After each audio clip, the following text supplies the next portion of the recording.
मानव शरीर में पाए जाने वाले निम्न तत्वों में से किसकी मात्रा सबसे ज़्यादा है? तो ऑप्शन ए लोहा, option B sodium, option C phosphorus, option D calcium. तो हमारा सही आंसर है ऑप्शन डी कैल्शियम, क्योंकि कैल्शियम की मात्रा हमारे शरीर में 1.5% तक होती है, इसलिए हमारा सही ऑप्शन होगा ऑप्शन डी कैल्शियम। और नेक्स्ट क्वेश्चन है, कुष्ठ रोग का कारण होता है?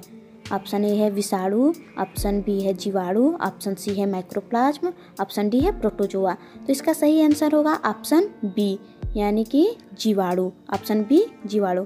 कुष्ठ रोग क्योंकि जीवाणु द्वारा होता है, इसलिए हमारा ऑप्शन बी सही हुआ, जीवाणु।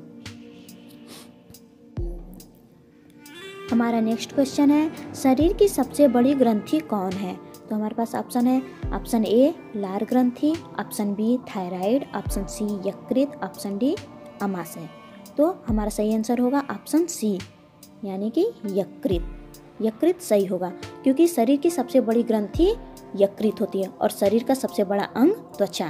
तो इन दोनों क्वेश्चन में कंफ्यूज होने की ज़रूरत नहीं है। हमेशा याद रखें कि शरीर की सबसे बड़ी ग्रंथि यकृत यानी कि लीवर, और शरीर की सबसे बड़ी अंग त्वचा यानी कि स्किन। हमारा नेक्स्ट क्वेश्चन है, मलेरिया किस मच्छर से आदमियों में फैलता है? तो हमारे पास ऑप्शन ए क्यूलिन, option B Culex, option C Aedes, option D मादा एनाफिलीज। तो हमारा सही आंसर होगा ऑप्शन डी मादा एनाफिलीज। इसी नाम की मादा मच्छर द्वारा मलेरिया शरीर में फैलता है, इसलिए हमारा ऑप्शन डी सही होगा, मादा एनाफिलीज। हमारा नेक्स्ट क्वेश्चन है, डिंबवाही नली को निकालने और बांधने को क्या कहा जाता है? यानी कि फैलोपियन ट्यूब को निकालने एवं बांधने को क्या कहा जाता है? तो हमारे पास ऑप्शन है, option A mastectomy, option B vasectomy, option C appendectomy and option D tubectomy. तो हमारा सही आंसर होगा ट्यूबेक्टोमी। ट्यूबेक्टोमी को महिला नसबंदी के नाम से भी जाना जाता है, यानी कि ट्यूबेक्टोमी को ही महिला नसबंदी भी कहा जाता है। हमारा नेक्स्ट क्वेश्चन है, ट्यूबरकुलिन परीक्षण को पढ़ा जाता है इसके बाद? ऑप्शन है, ऑप्शन ए 48 घंटे, ऑप्शन बी 72 घंटे, ऑप्शन सी 96 घंटे, ऑप्शन डी 24 घंटे। हम तो इसमें सही आंसर होगा ऑप्शन ए 48 घंटे। ट्यूबरकुलिन परीक्षण टीबी का पता लगाने के लिए किया जाता है, और इसमें यही पूछा गया है कि ट्यूबरकुलिन परीक्षण को कितने घंटे बाद पढ़ सकते हैं, यानी कि परीक्षण करने के बाद कितने देर बाद इसका रिजल्ट पता किया जाता है। तो इसका ऑप्शन ए सही होगा 48 घंटे बाद। हमारा नेक्स्ट क्वेश्चन है, बीसीजी का टीका बच्चों को ऐसे दिया जाता है? बीसीजी यानी कि टीबी का टीका।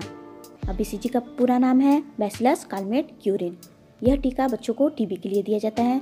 तो इसमें पूछा गया है कि किस विधि द्वारा बीसीजी का टीका बच्चों को देते हैं? तो हमारे पास ऑप्शन है, ऑप्शन ए अंतःत्वची, ऑप्शन बी अवत्वची, ऑप्शन सी अंतःस्नायुई, ऑप्शन डी मौखिक। तो हमारा सही आंसर होगा ऑप्शन ए अंतःत्वची। अंतःत्वची मतलब इंट्राडर्मल विधि द्वारा हम लोग बीसीजी का टीका बच्चों को देते हैं, इसलिए ऑप्शन ए सही हुआ, अंतःत्वची।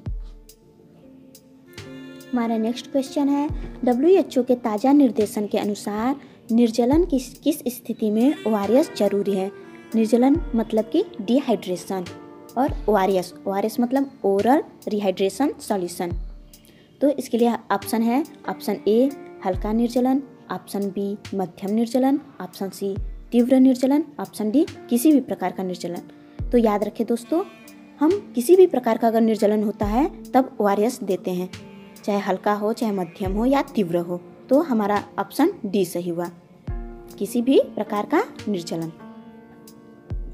हमारा नेक्स्ट क्वेश्चन है, दुग्ध स्रवण के लिए जिम्मेदार हार्मोन है?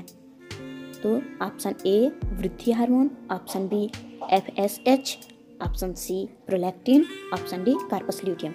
तो इसमें हमारा सही आंसर है option C prolactin. Prolactin hormone जो होता है वो दूध के स्रवण के लिए जिम्मेदार हार्मोन होता है। ये दूध स्रवण में सहायक होता है, इसलिए हमारा ऑप्शन सी सही होगा, प्रोलैक्टिन हार्मोन। हमारा नेक्स्ट क्वेश्चन है, भ्रूण के मृदुरोमिल बाल होते हैं जिसे कहते हैं? ऑप्शन है A vernix caseosa, option B amnion, option C chorion, option D lanugo. तो दोस्तों इसमें सही आंसर होगा ऑप्शन डी लेनुगो। हमेशा ये क्वेश्चन पूछा जाता है एग्जाम में कि जो बच्चा जन्म लेता है तो उसके शरीर पे जो छोटे छोटे बाल होते हैं उसको क्या बोलते हैं, तो याद रखें दोस्तों उसको लेनुगो बोलते हैं। इसलिए हमारा ऑप्शन डी सही होगा, लेनुगो। हमारा नेक्स्ट क्वेश्चन है जन्म देने की प्रक्रिया को कहते हैं। ऑप्शन ए प्रसव, option B postmortem, option C lightning, option D प्रसव वेदना। तो इसका सही आंसर होगा ऑप्शन ए प्रसव। प्रसव यानी कि लेबर, जन्म देने की प्रक्रिया को लेबर या प्रसव कहते हैं। हमारा नेक्स्ट क्वेश्चन है प्रासविक अवधि कितनी होती है। प्रासविक अवधि मतलब प्यूपेरियम टाइम कितनी होती है। तो हमारे पास ऑप्शन ए है प्रसव से 1 सप्ताह, ऑप्शन बी प्रसव से 4 सप्ताह, ऑप्शन सी प्रसव से 6 सप्ताह, ऑप्शन डी प्रसव से 10 सप्ताह। तो इसमें हमारा सही आंसर होगा ऑप्शन सी प्रसव से 6 सप्ताह। इसको सूतिकावस्था भी बोला जाता है। ये जो डिलीवरी जब होती है प्रसव के बाद से ठीक 6 सप्ताह तक का जो समय होता है उसको प्रासविक अवधि या प्यूपेरियम भी बोला जाता है। हमारा नेक्स्ट क्वेश्चन है तीसरे चरण के प्रसव प्राइमी और मल्टी का कुल समय अवधि है। Option A 15 minute, option B 30 minute, option C 45 minute, option D 1 घंटा। तो इसमें हमारा सही आंसर होगा ऑप्शन ए 15 मिनट। ये तीसरे चरण यानी कि जब प्लेसेंटा आउट होता है तो प्लेसेंटा आउट होने में 15 मिनट का टाइम लगता है, इसलिए इसमें ऑप्शन ए सही होगा 15 मिनट। हमारा नेक्स्ट क्वेश्चन है प्रासविक अवधि के पहले द्विसप्ताह के दौरान होने वाले योनि स्राव को कहते हैं।